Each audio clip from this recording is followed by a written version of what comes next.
하루의 경제 유식 마무리 경주마 시작하겠습니다. 오늘 국내 증시는 낙폭이 꽤 컸습니다. 미국 연준 FOMC 회의를 앞둔 탓일까요? 외국인들이 경계감을 보이면서 주식을 대거 팔아치우는 모습을 보였습니다. 자, 그래도 미국발 브로드컴 훈풍으로 삼성전자를 제외하면 반도체주에는 그래도 매수세가 들어온 것으로 보이고요. 자, 탄핵 정국 속에서 지금 증시는 방향성을 다시 잡아가고 있는데요. 자, 오늘 세 분의 기수들을 통해서 경주마의 관점 자세히 이야기해 보도록 하겠습니다. 어서 나오십시오. 반갑습니다. 안녕하십니까. 경주마에 오랜만에 이창환 이제 부장이 아니시고 이창환 이사께서 컴백을 하셨습니다. 그래도 오랜만에 우리 경주마 시청자들 만나는 거니까요. 간단하게 인사 부탁드립니다. 네, 뭐 한 2, 3개월 만에 좀 돌아왔는데요. 다시 뭐 그 자리에 합류하게 돼서 반갑습니다. 네, 굉장히 드라이하고 정제된 모습으로 다시 컴백을 알린 이창환 부장이 아닌 이사님. 자, 오늘장 정리를 좀 해봐야 될 것 같아요. 외국인 매도 폭이 생각보다 좀 컸어요. 왜 그렇다고 보십니까?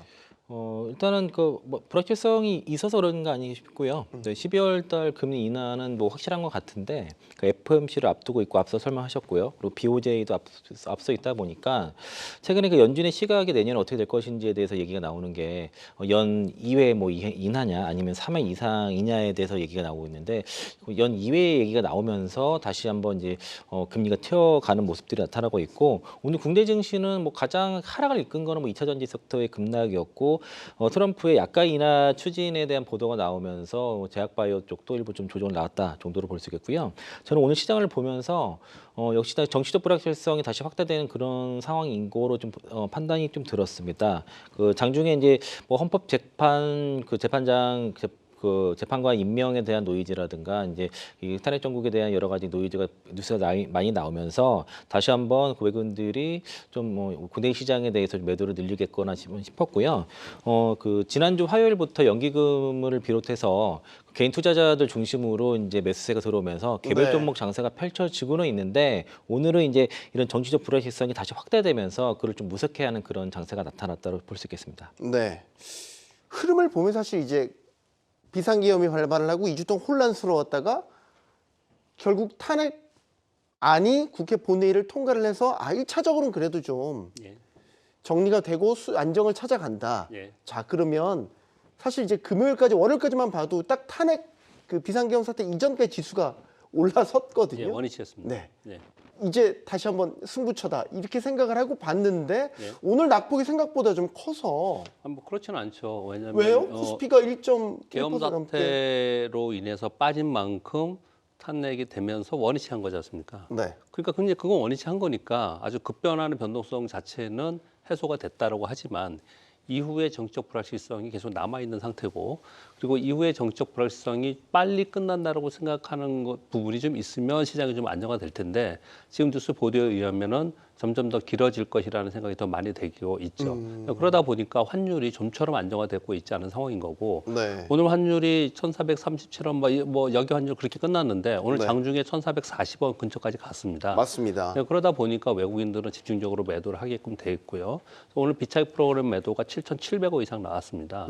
우리나라 시장에서 매수의 주체가 뚜렷하지 않은 가운데 비차익 프로그램 매도가 프로그램으로 계속 그렇게 나오다 보니까 전반적으로 시장이 안 좋을 수밖에 없는 그런 상황이 있고 좀 전에 말씀 주신 바와 같이 오늘 2차 전지가 전반적으로 악재 보도에 의해서 급락한 부분이 전체 시장을 끌어내렸다 볼 수 있습니다. 네, 환율 부분까지 외국인들의 매도 폭을 키우는 빌미 요인이 됐다라고 보셨습니다.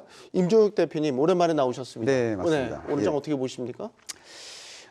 저는 현재 시점에서 증시가 크게 폭락할 가능성은 상당히 제한적으로 보고 있습니다. 그래서 지금은 시장 분석을 너무 꼼꼼하게 하기보다는 섹터 및 테마 분석에 더욱더 심혈을 기울여야 될 필요가 있어 보이고요. 외국인들이 싫어하는 섹터를 피하시고 외국인과 기관이 선호하고 있는 그런 섹터에 있는 주요 종목에 선택과 집중을 한다면은 시장을 압도적으로 이길 수 있을 것으로 저는 보고 있습니다. 그래서 외국인들이 관심 있어하는 분야는 일단 반도체 중에서도 HBM이죠.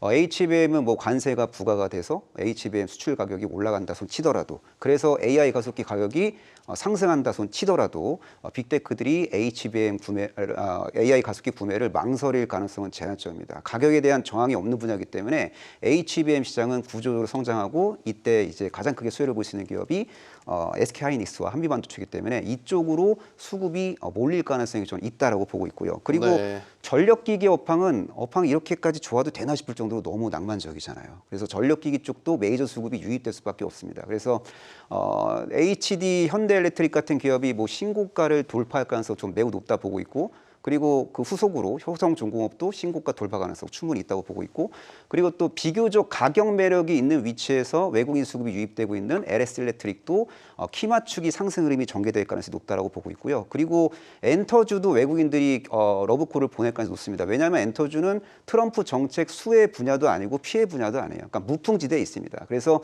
이 중립지대에 있는 엔터주 중에서 JIP 엔터에 대한 외국인들의 어떤 관심은 지속적으로 이제 확대될 가능성이 높다라고 보고 있고, 또 AI 소프트웨어 기업도 잘 보셔야겠죠. AI에 대한 투자에 대한 그 결과물로서 AI 소프트웨어 시장이 구조적으로 성장을 할 겁니다. 그때 가장 유의미한 퍼포먼스를 낼 수 있는 기업이 네이버이기 때문에 네이버에 대한 외국인의 사랑은 앞으로 계속될 가능성이 높다라고 저는 보고 있습니다. 네.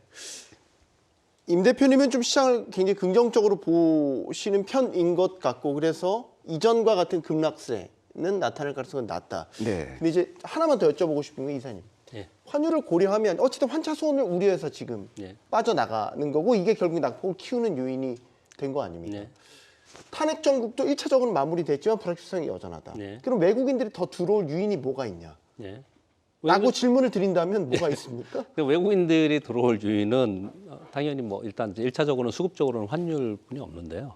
환율은 계속 지금 근데 우리는 지금 정치권의 불안정성으로 인해서 우리만 올라간 부분이, 그러니까 원화 약세가 된 부분이 좀 있지 않습니까? 그러니까 달러 강세보다 원화 약세가 좀 더 두드러지는 예. 그렇게 보는데 전반적인 월가의 내용들은 달러는 트럼프가 취임되고 나서 우리가 생각했던 달러 강세의 트럼프 트레이드가 계속 있었기 때문에 네. 네, 그런 부분들이 오히려 취임이 되면서 달러는 생각했던 것보다 그렇게 강하지 않거나 하향 안정화될 수 있다라는 보도들이 계속 나오고 있습니다. 월가의 자료들이 그렇게 나오고 있는 상황이거든요. 근데 그렇게 본다면 우리가 정치적 안정이 좀 되는 그런 과정 속에서 우리 원화 약세도 다소 좀 안정화될 가능성이 있다라는 부분은 분명히 있습니다. 그런데 이건 우리의 기대인 거고, 정치권의 이 불안정성이 언제 끝날지에 대해서는 아직까지는 우리는 모두 다 불확실성이기 때문에 전체적으로 지금은 1,500원 간다라는 얘기까지 지금 나오고 있는 상황이기 때문에 전반적으로 좀 불안해하고 있는 그런 상황인 거죠. 진짜 1,500원 갈 수 또 있을까요? 그런 얘기를 지금 많이 하고 있는 상황인 거고, 지금 외환 당국에서는 굉장히 방어를 많이 하고 있겠죠. 그렇지만 어느 순간에는 더 이상 방어하지 못하는 순간도 있을 수도 있는 거고, 외환 시장에서도 꼭 거기 트레이더들이 있기 때문에 그쪽에서도 매매 공방이 분명히 있습니다. 그래서 한 방향으로 공격을 할 때는 그 방향으로 계속 공격하는 경우가 있는데, 이번에 1,500원이라는 얘기를 좀 하고 있는 상황이기 때문에 네. 아주 일시적이라도 그쪽을 트라이할 가능성은 우리가 염두에 두고 있어야 되지 않을까 생각을 하고, 그렇기 때문에 외국인들은 지금 매도를 하고 있지 않나 생각합니다. 외국인들의 매도는 환율과 관련 연관된 거래는 외국인들은요, 절대 수치가 환율이 높다고 해서 무조건 파는 건 아닙니다. 외국인들이 생각할 때 1,440원 됐고 1,450원 됐는데 거기서 더 위로 올라가지 않는다고 생각을 하면은 팔지 않거나 사는 경우가 더 많아요. 그러니까 절대 숫자가 중요한 게 아니라는 거예요. 방향이 어디로 예, 향하고 방향이 더 있느냐를 중요한 겁니다. 본다는 거. 근데 지금 상황에서 외국인들이 저렇게 판단하는 얘기는 위로 방향을 단기간으로는 더 보고 있다라고 우리가 판단해야 되지 않을까 생각합니다. 사실 원화값이 이렇게 싸진 상황이 만약에 신규로 들어오는 자금은 유리하게 들어올 수 있는 거죠. 그렇죠. 여기서 있는 자금이 나갈 때 이제 손해를 볼 개연성이 크기 때문에 지금 우려를 하고 있는 건데, 이런 질문은 사실 어제까지 드렸던 게 뭐였냐면, 한국 주식 박앤세일 싸질 대로 싸졌다. 사장님이 미쳤어요 정도의 예. 정말 싸질 대로 싸진 한국 주식, 이제 정말 매력적인 구간 아니야? 이제 탄핵 정국도 수습이 1차적으로는 됐기 때문에 이제 매수에 적극 가담할 때야라는 이야기를 사실 계속 해왔거든요. 그 얘기를 지난주 화요일에 했었으면 정확히 맞은 거죠.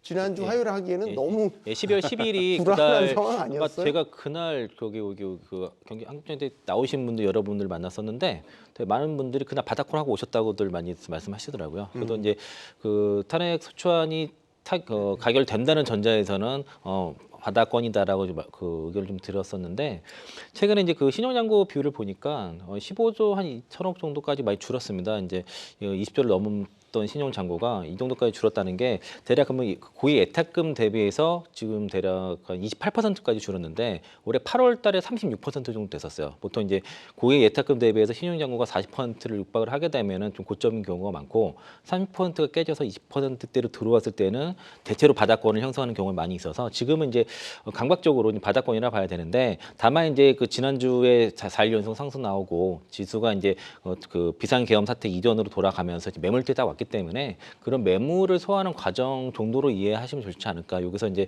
추가적인 급락세로 다시 추세 하락으로 가는 건 아닐 것 같다라고 볼 수 있겠고요.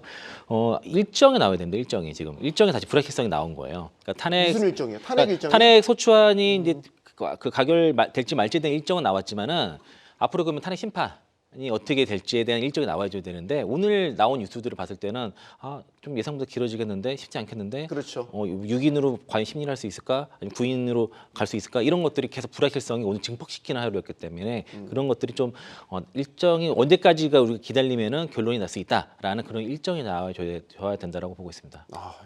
산 넘어 산은 아니었으면 좋겠는데. 자, 오늘 터져 나온 이슈들 하나씩 살펴보겠습니다. 일단 어제 반도체 얘기를 많이 해서 반도체 얘기 잠시 후에 하고요. 이거부터 2차 전지 이야기부터 해보겠습니다. 외신에서 나온 소식이었습니다. 로이터 통신 보도였고 트럼프 정권 인수팀의 내부 문서를 보도한 내용이었는데 요지는 이겁니다. 전기차 2차 전지에 주었던 보조금 폐지할 거다. 그리고 전체 밸류체인 상의 관세를 일괄적으로 부과할 거다. 그리고 마지막, 나중에 개별 협상할 거다. 크게 보면 세 구다리 정도로 나눌 수 있거든요. 이사님부터 먼저 듣겠습니다. 어떻게 보셨어요, 이 뉴스를?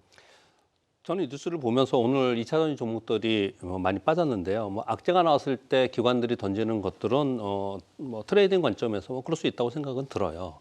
근데 전체적으로 이 뉴스를 접하는 우리 투자자들의 심리나 그리고 기사들을 봤을 때는 좀 과하다는 생각이 좀 들긴 했습니다. 너무 과하게 악재로만 왜 그렇게 생각이 저는 들었냐면요. 첫 번째는 이게 요번에 나온 얘기가 아니잖아요. 벌써 7개월 동안 얘기 좀 하고 있는 거고 그래서 IRA나 아니면 AMPC 줄인다 또는 폐지한다 이 얘기 계속 하고 있는 건데 이 기사에 보면은 보조금을 대폭 줄인다 또는 폐기할 수 있다 이렇게 얘기를 하고 있거든요. 이 문구 자체가 예전에는 완전 폐기한다라고 계속 얘기를 하고 있는데 오히려 지금은 폐기 또는 줄일 수 있다 이렇게 얘기를 하고 있는 거거든요. 그래서 상당 부분 변화가 있을 수 있는 개연성도 있는 부분이에요. 그러니까 이 내용이 예전부터 있었던 내용인데 똑같은 내용을 가지고 굉장히 격하게 반응했다라는 부분이 또 한 가지가 있고요. 두 번째로는 배터리 소재 관련해서 전체적으로 관세를 부과하고 동맹국에는 개별 협상을 하겠다 이렇게 얘기를 했거든요. 근데 그 얘기를 딱 듣자마자 저는 어떤 생각을 했냐면 이건 중국을 타겟으로 한 내용이다 이렇게 저는 판단을 했거든요. 그러니까 지금 우리가 성장주라고 하면은 전기차와 관련된 배터리 부분, 그리고 반도체 부문, 그리고 제약바이오 이게 3대 성장 섹터지 않습니까? 근데 제약바이오나 아니면 특히 반도체 부분은 대중국 견제를 어마어마하게 지금 제재를 하고 있는 상황인 거고 그런 가운데 전기차 부분은 트럼프 이기에서 트럼프는 사실은 그 중간에 없었기 때문에 이 부분에 대해서 깊숙하게 개입이 된 그런 상황은 아니었거든요. 그렇다면은 이 상황 속에서 특히 배터리 부분도 그렇고 지금 중국이 약진하고 있는 상황 속에서 미국이 이걸 가만히 둘 것인가라고 생각을 해봤을 때 그냥 상식적으로 생각을 해도 이건 트럼프 2기 행정부 시대에서 이 전기차와 그리고 배터리 부분은 분명히 어떤 제재를 할 것이다라고 생각을 할 수 있는 부분이었거든요. 근데 요번에 이게 나온 거예요. 그럼 전체적으로 소재 부분에서 관세를 부여하겠다라고 얘기했다는 것은 그랬다는 것은 중국을 염두에 두고 얘기할 가능성이 상당히 높았다라고 저는 생각을 하거든요.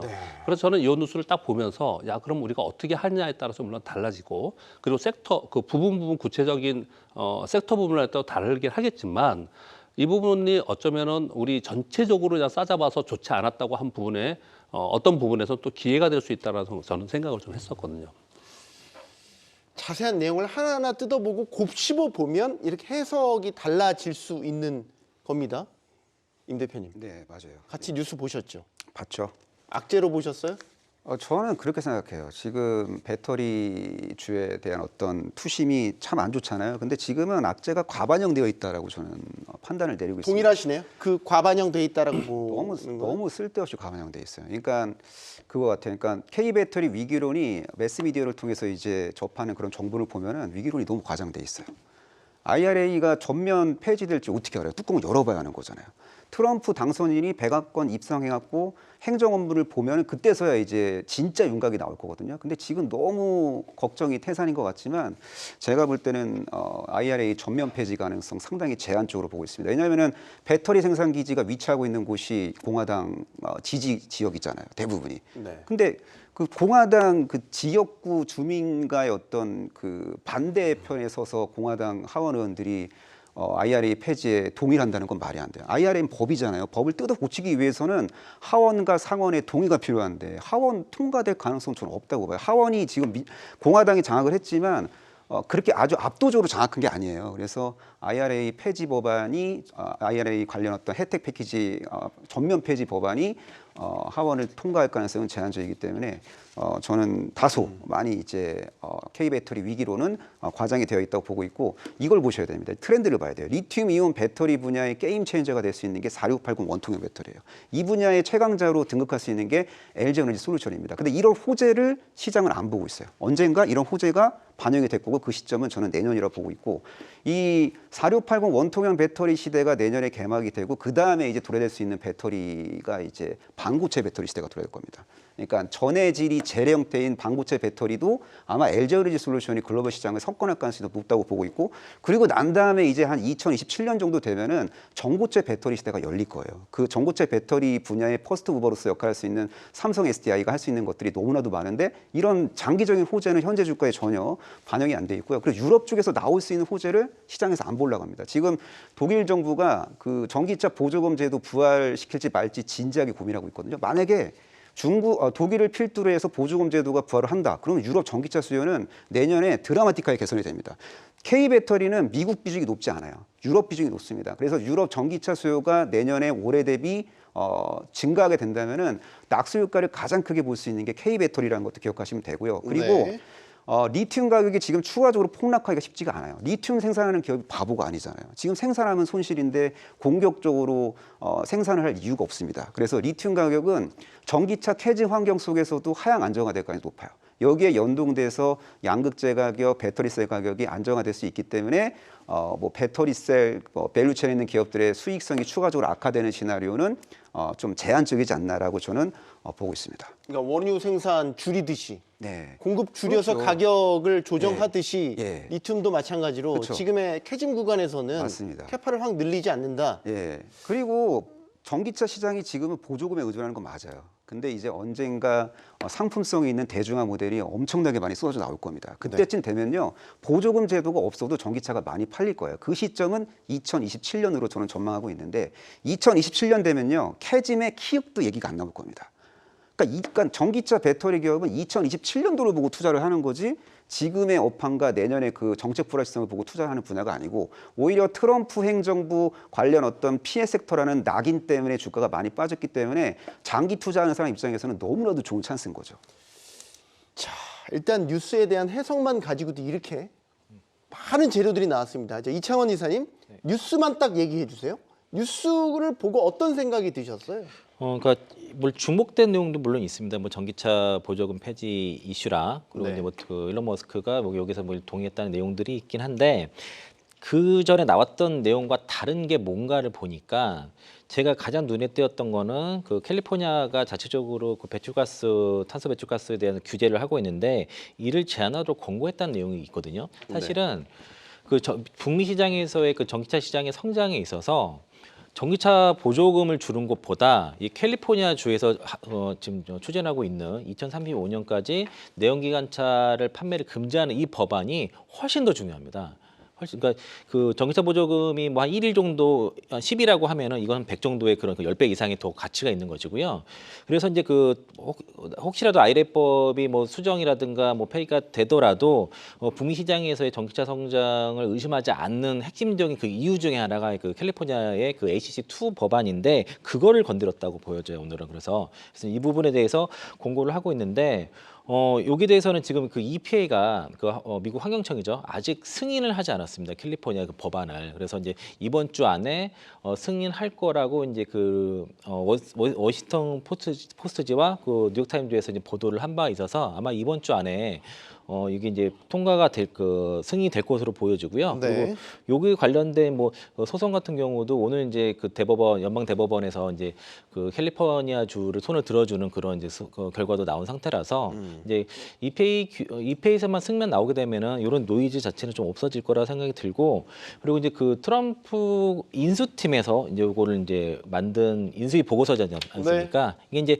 그 인수위에서 트럼프도 보고하는 형태 이런 권고 이렇게 한번 해보자라고 제안을 하는 그 제안서라고 봐야 될 거기 때문에 아직까지는 이게 트럼프의 의정이 100% 들어갔다고 보기는 어렵습니다. 그래서 실제로 이제 그 취임하고 나서부터 이거를 어디까지 받아들일지에 대한 거는 그때 가서 판단해야 될 것 같고 지금의 이제 앞서 말씀들을 뭐 워낙 다 잘해주셔가지고요, 뭐 충분히 반영된 건 맞다라고 좀 보고 있습니다. 세 분 다 과반영됐다라는 공통적인 의식은 있는데 저는 투자자 입장에서는 조금 반문하고 싶은 건 이거예요. 지금 한 달 남았어요. 트럼프 행정부 2기 출범하는 거. 아마 가까이 올수록 관련 이런 식의 보도들은 아마 본물처럼 더 나오면 더 나오지 덜 나오지 않을 거거든요. 아마 그럼 그때마다 이런 식으로 우리의 마음을 흔들지 않을까. 2차 전지주 투자하신 분들한테는 예. 그게 중복이 되든 사실 뭐 과장이 됐던 어쨌든 이런 식의 보도들이 계속해서 여러 출처들을 달고 나오게 되면 투심은 결국 흔들리지 않을까라는 걱정을 하는 맞습니다. 투자자 입장에서 그냥 그런 질문을 드리고 싶습니다. 이제 얼마 안 남았고요. 계속해서 그런 뉴스가 나올 때마다 흔들리는 투심에 의해서 매물이 나올 수는 있습니다. 근데 우리 투자자 입장에서 유심히 봐야 되는 거는 그런 뉴스가 나왔을 때 낙폭을 보는 게 굉장히 중요합니다. 하반 경직성이 얼마나 있는지. 그러니까 우리는 항상 주가를 볼 때는 시장에서 움직이는 주가와 그리고 수급의 흐름을 보면서 우리는 판단하는 것이 사실 정답이지 않습니까? 네. 그러니까 이런 표현을 드리는 이유는 만약에 그런 뉴스가 계속 나오는데 낙폭이 점차로 줄면서 하방 형식이 생긴다. 직전 저점을 깨지 않는다라고 한다면 그것은 저점을 형성하고 선반영 거의 되었다라고 시장이 인식하는 거예요. 나 혼자 선반영 되었다고 말하면 안 되잖아요. 네. 그러니까 시장에서 확인하는 방법은 그 방법이 가장 좋을 거라 생각하는데 저는 개인적으로 향후에 이런 얘기들이 나오면 나올수록 이제 그 낙폭은 점차로 줄어들면서 저점 형성을 하려고 하는 노력을 하지 않을까 시장이 그렇게 저는 이제 보고 있고요. 그리고 이제 요거하고 좀 다른 얘기인데 이 전기차 얘기하면서 꼭 드리고 싶은 말씀이 있어서 잠깐 시간을 좀 주시면 말씀 말씀 좀 주십시오. 드려볼게요. 지난번에 그 SN이 신재생에너지와 전기차 배터리 컨설팅 회사이죠. SN 리서치 2024라는 걸 했었어요. 근데 거기에 이제 이 관련된 내용들을 쭉 얘기한 걸 보고서를 좀 읽어봤는데 한 세 가지 포인트에서 말씀 좀 드리고 싶어요. 노스볼트가 파산했죠. 네. 그리고 오늘 기사를 보면요, 바이두와 지리가 합작해서 만든 그 지웨라는 회사가 있어요. 여기가 지금 파산 직전에 있다라고 좀 얘기를 하고 있습니다. 이 얘기들은 뭐냐면 지금 전기차가 캐즘 기간을 겪으면서 이제 소위 말하는 전체적으로 이제 재편이 되는 거죠. 그러니까 항상 예전에도 캐즘이 있거나 아니면은 치킨 게임이 벌어졌을 때 재무 상황이 안 좋거나 기술력이 떨어진 데는 결국은 살아남지 못했고 거기서 살아남는 기업들이 이제 굉장히 좋은 회사가 된 경우가 굉장히 많았잖아요. 네. 지금 이제 전기차와 그 배터리 부분은 지금 그런 과정을 겪고 있다라고 생각을 하시면서 이제 바라보는 게 맞다라고 생각을 하고요. 네. 그리고 두 번째 제가 좀 잠깐 말씀을 좀 드리면 그럼 트럼프 왜 이렇게까지 전기차 부분에 이렇게까지 반론하고 또 안 내주려고 하고 이럴까라고 생각을 해보면 저는 이제 두 가지 점이 있는 것 같아요. 하나는 구에너지 산업의 부흥 이쪽을 계속 바라보고 있기 때문에 그렇다고 생각을 하고 있고요. 네. 또 하나는 중국 견제입니다. 중국 견제를 하고 있기 때문에 그렇거든요. 그래서 우리나라의 배터리 기업인 셀이나 아니면은 소재이든 간에 우리나라 기업들은 중국 견제의 틈바구니 속에서 우리가 살아남을 수 있는 기업들 그리고 구에너지 산업을 부흥시키려고 하지만 그것이 결국은 미래 산업으로 가는 것이 아니기 때문에 결국은 한 방향으로 간다라고 봐야 되지 않을까라고 생각을 하는 거고, 그것을 묶어서 말씀을 드리면 이렇게 말씀을 드려볼게요.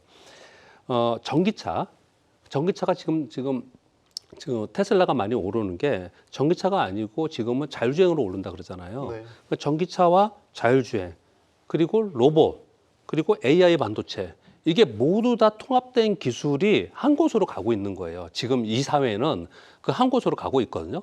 그 한 곳으로 가고 있는데 여러 가지 AI 반도체도 있고 또는 거기에 AI 소프트웨어도 있고 뭐 다른 게 많지만 지금은 우리 배터리와 전기차만 논의하고 있으니까 배터리 부분만 말씀을 드리면 이 모든 곳에 전기차와 배터리가 2차 전지가 없이 이게 구현이 되는 게 아니에요. 자율주행에는 전기차가 따라 붙어야지만 되는 겁니다. UAM에는 전고체 배터리가 붙어야지만 되는 거예요. 근데 지금 굉장히 집수심도 안 좋고 안 좋은 상황이고 지금 현재가 안 좋기 때문에 그걸 바라보지 못하는 거고, 지난 1년만 동안 너무너무 고생을 했기 때문에 그걸 생각하지 않는 거거든요. 이미 주식을 많이 들고 있으면서 반토막, 3분의 1 토막 난 사람한테는 굉장히 힘든 건 분명히 맞지만 네. 제가 가만히 요즘에 지금 전기차의 이 보도들을 보면서 그러면 산업은 그쪽으로 분명히 가고 있는데 계속해서 안 좋은 얘기만 하고 있는 걸 봤을 때 소위 소수 의견이라는 게 있지 않습니까? 한 번쯤은 역발상으로 이런 부분을 생각해 보면서 다시 한번 이쪽을 들여다볼 필요가 있지 않나. 저는 이제 그런 생각이 많이 들어서 한번 전해드리고 싶었습니다. 네, 감사합니다. 뭐 인사이트가 많이 되셨기를 바라고, 이창원 이사님도 코멘트를 좀 주셔야 될 거는, 이슈가 이제 한번 그 트럼프 행정부가 들어서게 되면 또 새로운 이슈들이 아까 불거질 텐데, 그러니까 캘리포니아 주와 관련된 소송 이야기를 자세히 좀 풀어주셔야 될 필요가 있는 거는, 일단은 소송 내용이 헷갈릴 수 있어요. 이거는 관세 무인 이 얘기가 아니죠. 네. 보조금 이 얘기 아니죠. 관련은 있지만 네. 직접적인 소송 내용은 아니죠. 그러니까 뭐가 어떻게 우리한테 작용을 하게 되는 건지 그 히스토리를 좀 설명을 해주세요. 그러니까 그 미 연방 정부에서 그 발의하고 있는 그 청정 대기법이라는 게 있는데, 네. 이거보다 강화된 법안을 이제 그 캘리포니아주에서 그 ACC2 그 어드밴스드 클린 카2 요 법안이 있어요. 그래서 이제 이 내용이 많이 알고 계신 것처럼 2035년까지 그 내연기관차를 판매를 금지하는 법안이고, 그 전기차를 포함해서 하이브리드 플러그인 하이브리드의 차 판매 비중이 이제 내년에는 22% 그리고 이제 신차 기준입니다. 그리고 네. 이제 2026년도에는 35%까지 올리고 2035년도에는 100%가 올린다. 요 내용이 그 좀 요 내용에 대해서 이제 그 캘리포니아 주의 그 법안을 따르는 지역이 17개 주가 있는데, 네. 그 외에 한 17개 주에서 소송을 한 게 있습니다. 이게 이제 하급심까지는 계속 기각 판정이 됐어요. 그러니까 이게 이제 연방정부의 법안과 맞지 않다, 위법이다라고 충돌한다? 오하이주를 포함해서 여러 개 주가 소송을 제기했는데 이게 계속 기각이 됐고, 이게 연방 대법원까지 갔습니다. 그게 오늘자에 기각 판정이 났어요.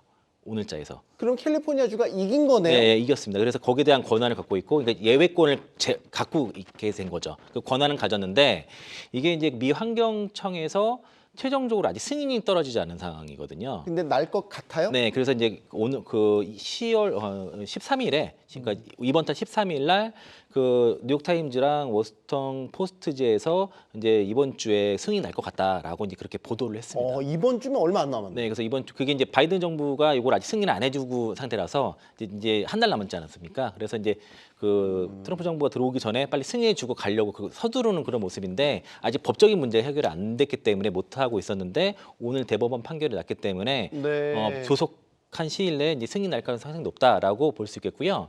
이게 왜 중요하냐면은, 이제 왜가 중요하죠. 예, 이게 왜 중요하냐면은, 일단 캘리포니아주가 미국 시장 전체 전기차 판매의 비중이 35%를 차지하고 있고, 이를 따르는 17개 주가 전체 미국의 전기차 시장의 55%를 차지하고 있습니다. 절반이 넘는군요. 그리고 테슬라가 이 캘리포니아 주에서 차지하고 있는 점유율이 55%예요. 네, 그러니까 굉장히 큰 시장인 거고, 그리고 요게 이제 그거를 이제 내년부터는 6개 주에서 캘리포니아의 ACC2 법안을 따르고 26년도에는 12개 주에서 따르게 되는데, 이게 워낙 그쪽 시장 크다 보니까 그 다른 주에서도 영향이 있는 것이고요. 또 하나가 이게 벌금이 문제예요. 그러니까 내년도까지는 22%의 GEV 규제라고 하는데 그 GEV 탄소 제로 카를 22%를 신차 비중을 채우지 못하면은 내연기관차 한 대 생산당 5,000달러의 벌금을 내고 이게 26년도로 가게 되면 2만 달러 벌금 내기 때문에 이게 벌금이 네. 어마어마해 돼서 자칫하면 기업이 도산할 수 있는 우려가 있습니다. 그래서 이게 그러니까 전기차 보조금이 없어도 이 규정만으로도 북미 시장의 그 업체들이 전기차 시장 갈 수밖에 없는 상황이거든요. 그러니까 만약에 이를 피하고자 내연기관차를 생산하지 않는다. 아니 차를 생산하지 않는다 했을 때는 성장을 못하는 것이고 내연기관차를 생산할수록 오히려 벌금으로 인해서 회사가 도산 위기에 처할 수 있는 그런 법안이 이제 이 캘리포니아 주에서 하고 있는 그 ACC2라는 법안인데 네. 이게 어쨌든 간에 대법원에서는 이제 캘리포니아 주를 손을 들어줬고 이제 남은 관건은 그 미 환경청에서 최종 승인인데 그 이제 트럼프 정부가 들어섰을 때 그 2020년도 때 또 소송이 있었거든요. 23개 주라고 소송이 있었는데 여기에 대해서도 캘리포니아 주가 소송에 대비해서 예산도 다 마련을 해놨다라고 볼 수 있겠습니다. 오케이. 저희가 오늘 이 소식을 좀 집중적으로 전해드리는 거는 2차 전지와 관련해서 산업 구조의 변화가 일어나고 있고 트럼프 행정부가 다시 집권하게 됐었을 때의 방향성을 예측해보자라는 인사이트를 여러분들에게 좀 드리고 싶어서 자세히 다뤄봤습니다. 많은 정말 도움이 되셨기를 바라고 이 이야기는 또 이슈가 계속해서 이어질 겁니다. 현재 진행형으로 이어지고 있기 때문에 추후에 다시 한번 저희가 다뤄보도록 하겠습니다. 다음 이슈로 넘어가겠습니다. 이건 지금 뜨겁습니다. 반도체 이야기입니다. 왜냐하면 어제도 저희가 반도체 이야기를 했는데 또 얘기할 수밖에 없는 거는 생각보다 이 브로드컴의 위세가 대단하네요. 왜 브로드컴이 이렇게 계속 시장의 주목을 뜨겁게 받고 있는 겁니까? 탈 엔비디아 노선을 타고자 하는 빅테크들의 노력 속에서 빅테크들이 이제 손을 잡고 있는 기업이 브로드컴이기 때문에 브로드컴의 역할론이 대두가 될 수밖에 없고요. 그리고 브로드컴과 연결고리가 있는 일부 개별주가 증시에서 급등하는 모습도 지금 현재 확인이 되고 있습니다. 이제 중요한 거는 이 AI 가속기를 내재화하고자 하는 그 빅테크들의 욕심, 욕망은 끝이 없을 것 같아요. 계속 엔비디아 AI 가속기에 의존할 수는 없는 거잖아요. 그래서 이제 맞춤형 AI 가속기 시대가 이제 본격적으로 열릴 거고 그 중심에는 브로드컴이 있을 겁니다. 그리고 지금 SK하이닉스가 HBM 최강자로서 지금 엔비디아의 그 HBM3 제품을 납품하기도 상당히 버겁잖아요. 그래서 이제 엔비디아는 이제 하이닉스로부터 주로 이제 HBM을 구매하고 엔비디아 외의 그 기업들은 AI 가속기를 제작함에 있어서 삼성전자나 마이크론의 HBM을 사용하게 될 가능성이 매우 높습니다. 그래서 이런 어떤 빅테크들의 AI 가속기 개발과 관련된 스토리는 곧 삼성전자와 마이크론의 어떤 잠재적인 미래 호재로서 역할을 하게 될 가능성이 매우 높다고 보고 있습니다. AI라는 모멘텀 자체도 이제 판도 변화가 이렇게 일어나네요. 그렇죠. 탈 엔비디아라는 큰 기조 아래 엔비디아 지금 주가는 쭉 빠지고 있고 브로드컴이 뜨고 있고 이사님. 쭉 빠지지는 않았고요. 죄송합니다. 예, 소폭 엔비디아가 요즘에 조정을 좀 보이고 있는데요. 그동안에 계속 엔비디아의 종속으로부터 좀 벗어나려고 하는 노력이 계속 있었고 그 과정 속에 이런 일들이 벌어지고 이거는 앞으로 더 많이 가속화될 가능성이 높다라고 생각을 합니다. 전반적인 시대에 기술이 생기면서 시대가 변할 때는 맨 처음에 하드웨어가 먼저 구축이 되고 하드웨어의 형성이 돼야 됩니다. 그걸 엔비디아가 해낸 거고 그 이후에는 하드웨어의 가격이 떨어지면서 그것이 소프트웨어가 되면서 상용화되는 게 한 시대를 가는 거거든요. 그렇게 봤을 때 엔비디아가 이 주도권을 잡고 지금 1년을 넘게 가고 있는데 그러면 계속해서 그 하드웨어의 발전으로 인해서 기술의 발전에 의해서 가격이 떨어지는 게 발생이 되든지 아니면 소프트웨어 가는 과정 속에서 엔비디아가 어떤 역할을 해야 되는데 엔비디아가 이걸 다 하려고 하는 거예요. 가격도 계속 높은 상태에 있고 그러니까 종속되기 싫은 거죠. 그러니까 그렇지 않고 가격 경쟁력이 있거나 아니면 우리가 딱 그걸 엔비디아가 구축하는 서버에 전부 다 때려박는 그 정도가 필요치 않고 우리 맞춤형 반도체, 우리가 필요하는 반도체, 특히 애플 같은 경우는 더더욱 그럴 거예요. 그런 반도체가 필요할 거란 말이에요. 이 얘기는 오래전부터 있었고 이런 것들이 비로소 나오기 시작하는데 그 선두로 브로드컴이 나서기 시작을 한 거죠. 그렇다면 브로드컴이 이 성공의 케이스를 보여준다면 이제는 이런 것들이 더더욱 많이 생길 거고 그렇기 때문에 향후에는 이 현재 구축해 놓은 엔비디아의 이 아성이 조금씩 무너지지 않을까라고 하면서 엔비디아가 주춤하는 건데 쉽지는 않을 거라고 저는 생각을 해요. 쉽지 않을 거라 쉽지 생각하는데 않을 것 같다라고 보시는 분들이 예. 왜냐하면 단순한 칩 문제가 아니라 개발 그 생태계, 예. 쿠다라는 생태계를 그렇죠. 과연 예. 엔비디아만큼 충족시켜 줄 수 있을까라는 의문도 제기를 하는 것 같더라고요. 이사님은 어떻게 보세요? 그 브로드컴이 하고 있는 반도체가 그 ASIC라고 해서 이렇게 뭐 맞춤형 반도체, 주문형 반도체라고 하는데 저는 그 얘기를 딱 들으니까 그 브로드컴이 기회를 잡을 수 있겠구나라는 게 이제 직관적으로 들었습니다. 그래요? 그 이유는 그 HBM3E 이제 이후에 HBM4부터는 이게 다 이제 맞춤형으로 가야 돼요. 그 전에는 이제 HBM3E까지만 해도 약간 그 레거시 반도체처럼 좀 다룰 수 있었는데 4부터는 다 이제 주문형 맞춤형으로 철저하게 가야 되고 그래서 이제 그 베스다이라든가 로직다이 같은 경우도 그 전에는 삼성전자라든가 SK 하이닉스가 설계를 했지만은 이게 TSMC가 이제 설계를 하는 형태로 네. 가는 것도 그런 거고 그래서 이제 맞춤형 형태로 했을 때는 그러면은 이딱 적합하다라고 좀 그렇게 좀 볼 수 있겠고요.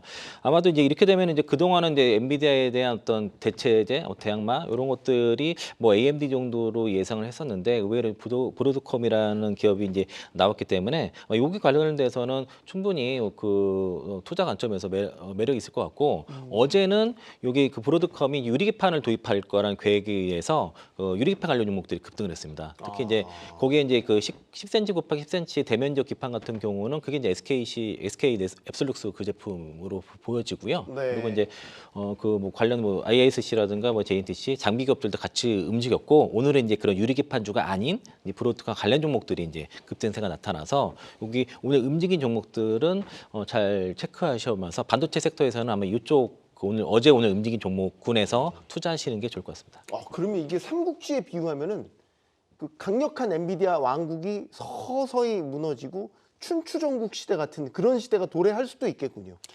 뭐 완전히 무너지진 않지만 그 아성은 있지만 확장되는 거죠. 네. 저는 그런 개념으로 좀 보고 있고요. 그러니까 언제까지 독주 체제가 유지될 거냐? 그건 이제 네. 정말로 뭐 이름을 무너지진 않고 그 아성은 계속 있는 거죠. 그러면 우리한테 적용하면 예. 소위 엔비디아 생태계 안에 들어가지 못해서 올해 계속 예. 헤맸던 삼성전자에게는 네. 이건 기회입니까? 지금의 어떤 구조 빨리 변화는? 했어야죠. 오래 헤매지 말고. 더 빨리 했어요. 이 얘기를 많은 사람들이 했습니다. 네. 비전문가인 사람들도 방송하면서 삼성전자 왜 이러고 있냐. 온디바이스 되고 맞춤형 반도체로 간다. 그러면 계속해서 그걸 빨리 삼성이 따라잡아줘야 되느냐. 이 얘기를 사실 비전문가인 사람들도 생각을 하면서 굉장히 얘기를 많이 했는데 그거에 대해서 지금 얘기가 나오지 않고 브로드컴이 치고 나오는 상황이 되니까 좀 안타깝긴 하죠. 임종익 대표님, 네. 우린 어떤 기회를 이 변화 속에서 포착을 해야 되겠습니까? 기회를요.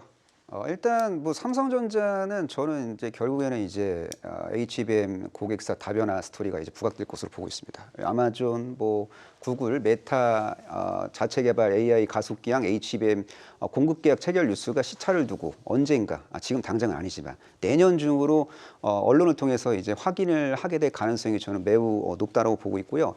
그리고 이제 AI 반도체 단짝 친구가 이제 유리기판이잖아요. 아까 유리기판 말씀하셨는데 네. 유리기판 분야의 대한민국 퍼스트 무버는 SKC고 패스트 팔로워는 이제 삼성전기예요. 그래서 두 개 기업들 잘 챙겨보실 필요가 있는데 삼성전기 같은 경우에는 스토리가 상당히 좀 뭐랄까요 버라이어티합니다. 왜냐하면은 동사의 캐시카우가 MLCC 그리고 FC, BJ 등이 있는데 그 명확한 캐시카우는 MLCC죠. 근데 MLCC가 이제 전방 산업이 확장되고 있습니다. AI 서버향 MLCC 수요 증가할 수밖에 없고 자동차 전장향 MLCC도 당연히 수요가 증가할 수밖에 없고 또 장기적인 측면에서 봤을 때는 이제 AI 서버향 FC, BJ 출하량도 증가할 수 있고 또 언젠가 유리기판을 상용화시킬 수 있는 잠재력 있는 기업이고요. 또 삼성그룹이 전기차에 탑재되는 전고체 배터리는 삼성 SDI가 현재 개발하고 있지만 웨어러블 디바이스에 탑재되는 소형 전고체 배터리는 삼성전기가 주도해서 개발을 하고 있습니다. 그래서 삼성전기는 소형 전고체 배터리 사업을 통해서 글로벌 웨어러블 디바이스 시장 성장을 준비하고 있다는 거. 그래서 이런 것들 종합적으로 고려해 보면은 유리기판 관련주 중에서 삼성전기 참 매력적이지 않나 그렇게 볼 수도 있을 것 같습니다. 현재 이야기해 볼까요? 삼성전자는 메모리 반도체 기업입니다. 마이크론 실적 발표 앞두고 있단 말이죠. 지금 나오는 이야기는 예를 들어 중국 창시 메모리 이런 데서 소위 전통적인 메모리 분야에서 강력한 경쟁자로 부상할 날이 머지않았다. 뭐 이런 식의 이제 우려 섞인 전망들도 나오고 있어서 지금 상황을 전통적 메모리 쪽에서는 어떻게 봐야 되는지 이창환 이사님의 의견을 듣겠습니다. 오늘 그 CXMT 뭐지 웨이퍼 사고 났다는 얘기 좀 있어서 요건 아마 삼성전자한테는 호재가 되면 될 것 같고요. 네. 제가 이제 HBM4 아까 잠깐 말씀드렸는데 그 삼성전자가 현재 HBM4에서는 정말 진심으로 좀 연구 개발을 하고 있다라고 제가 그렇게 좀 들었고, 그리고 삼성전자가 이제 파운드리 쪽에서 특히 5나노를 잘 못했어요. 예전에 이제 갤럭시 노트 사건도 있어서 잘 못했는데 네. 신기할 정도로 4나노를 잘한다 그럽니다. 수율이 잘 나와요, 4나노가. 그래서 이제 연구원들도 희한하게 5나노를 못해서 이렇게 4나노를 이렇게 잘하지 그럴 정도로 그런 상황이고. 4나노가 더 어려운 거 아니에요? 네, 근데 어려운데 더 잘한다는 거죠. 신기할 문과 정도로. 출신이라 너무 그래서- 단순한 논리인가? 네, 그래서 이상하게 삼성전자 4나노는 잘하더라. 그래서 수율이 좋다는 얘기가 자꾸 나올 거예요. 뉴스상으로도 보면. 그리고 최근에 3나노도 수율이 좀 올라오고 있다라는 얘기를 봤을 때는, 그러니까 삼성전자가 최근의 흐름은 나름 그래도 정신 차리고 좀 열심히 하고 있다, 진심으로 하고 있다라고 볼 수 있겠고요. 그래서 요 4나노 쪽에서의 좀 그 성과를 좀 기대해 보셔도 좋지 않을까. 일단 제가 지금 내부 여러 루트를 통해서 들은 바로는 네. 4나노가 굉장히 좋다라고 좀 들었습니다. 그런데 오늘 주가가 또 너무 많이 빠졌어요. 2% 이상. 예. 54,000원대까지. 저 이거 하나만 예. 전해주세요. 이재용 회장님 너무 밉다고.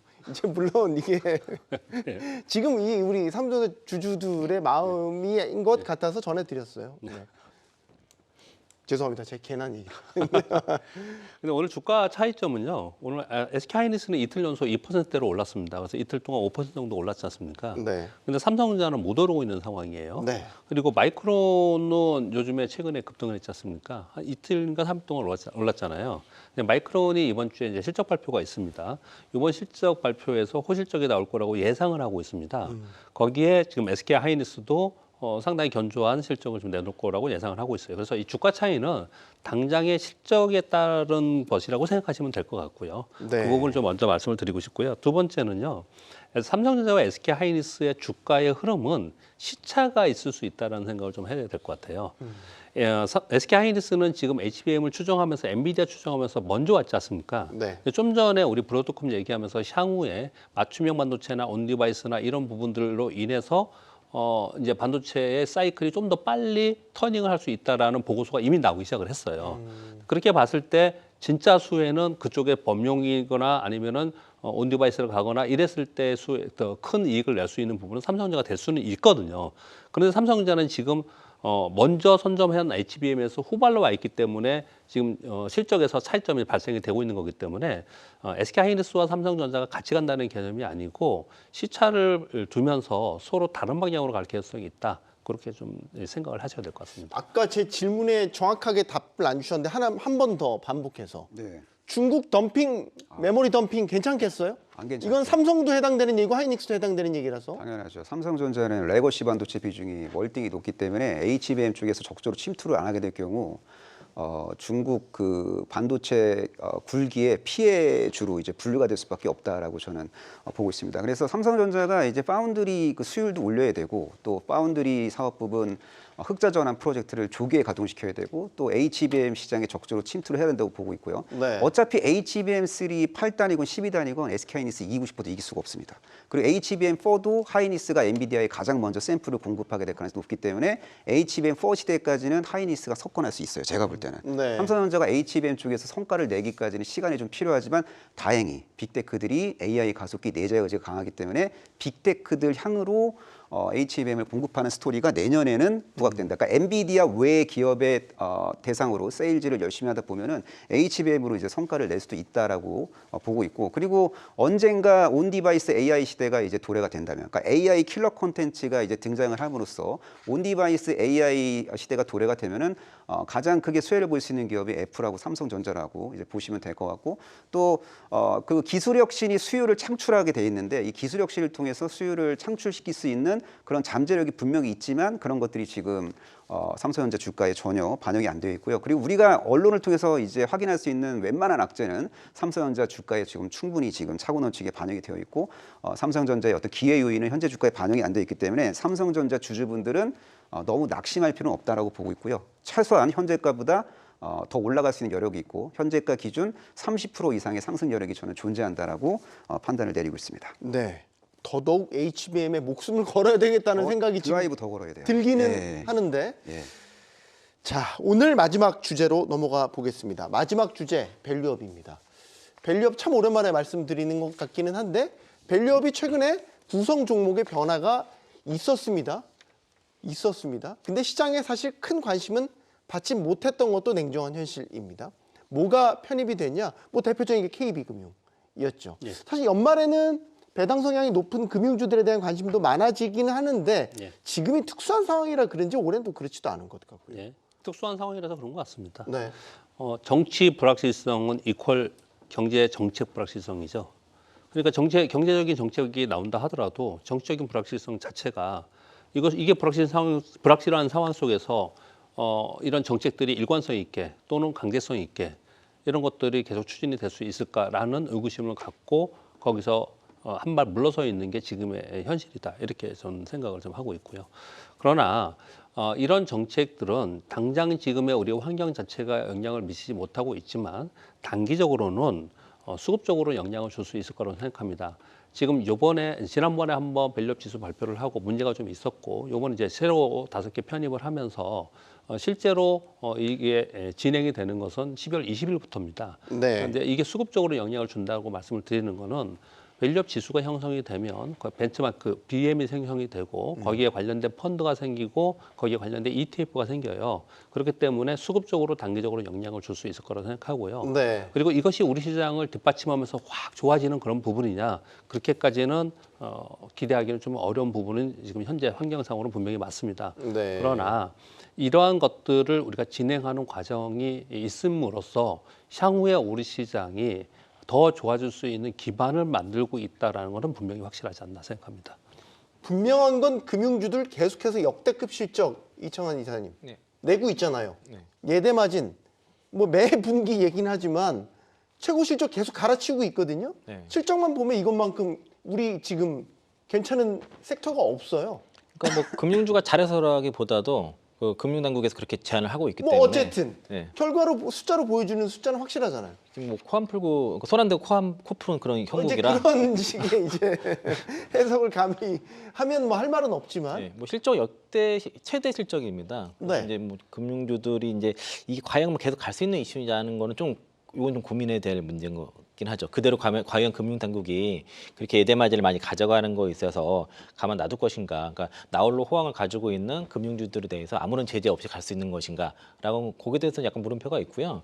그래서 이제 금융주들도 그래서 자꾸 뭐 그 지역과 상생하려는 이런 것 프로젝트를 많이 시도를 하려고 하는데 네. 그거 가지고는 좀 역부족일 것 같고 다만 이제 최근에 주가가 많이 빠졌기 때문에 이제 앞으로 그 밸류업 관련돼서 이제 펀드가 3천억 정도 조성된다고 하면은 단기적으로는 좀 수급이 좀 들어오니까 뭐 그런 거 이용해서 좀 매매를 할 수 있지 않나 보고 있습니다. 너무 단기적으로만 지금 보지 말고 언젠가 탄핵 정국은 수습이 되고 마무리가 될 거란 말이죠. 네.